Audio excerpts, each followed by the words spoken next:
Bismillahirrahmanirrahim. Assalamualaikum warahmatullahi wabarakatuh.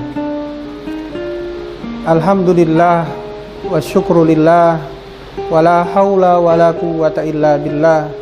Assalatu wassalamu ala rasulillah wa ala alihi wa sahbihi wa mawala, amma ba'du.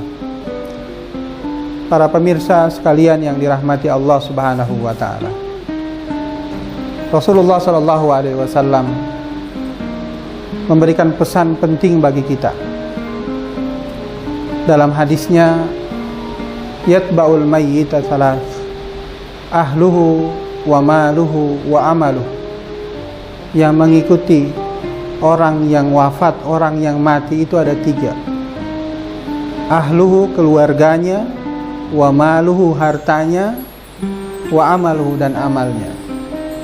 Kemudian Rasulullah melanjutkan dalam hadisnya, fayarji'u isnani wa yabqa wahid. Maka yang akan kembali ke dunia ada dua, ahluhu wa maluhu, yaitu keluarganya dan hartanya, wa yabqa wahidun wa yabqa amaluhu. Dan yang akan tinggal nanti menemani kita nanti di alam kubur nanti dan menghadap Allah Subhanahu wa ta'ala hanya satu, yaitu amal kita. Para pemirsa sekalian yang dirahmati oleh Allah, dalam hadis ini memberikan penegasan kepada kita bahwa hidup di dunia ini adalah mazra'atul akhirah.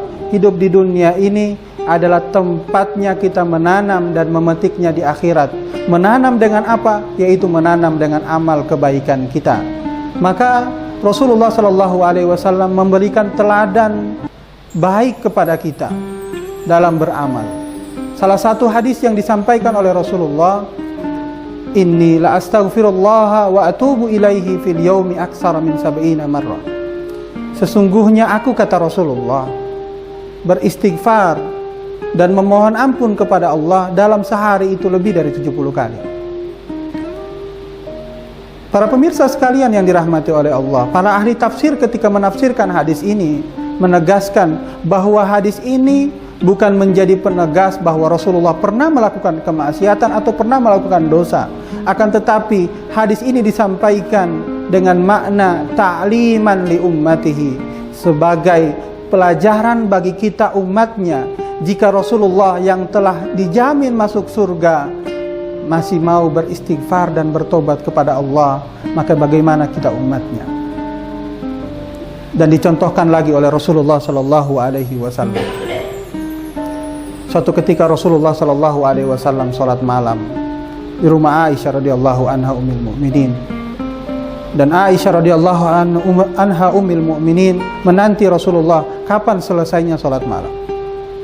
Ketika itu di tengah penantian Aisyah meneteskan air mata dan menangis dan bertanya kepada Rasulullah, wahai Rasulullah, lima fa'alta hadza?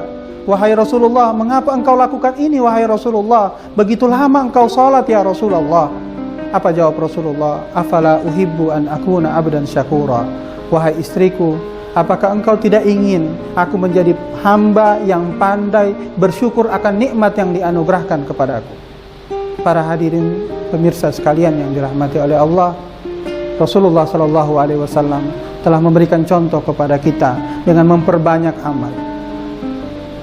Maka kita sebagai umatnya tentunya kita harus memperbanyak amal kita. Bahkan Rasulullah mengingatkan kepada kita, tidak boleh di antara kita meremehkan suatu amal baik, walaupun amal baik itu kecil adanya.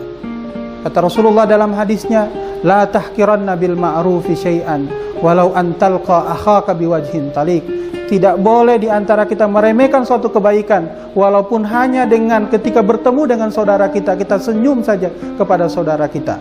Karena bisa saja amal kecil itu menjadi amal penentu nanti untuk kita masuk ke dalam surga Allah Subhanahu wa ta'ala.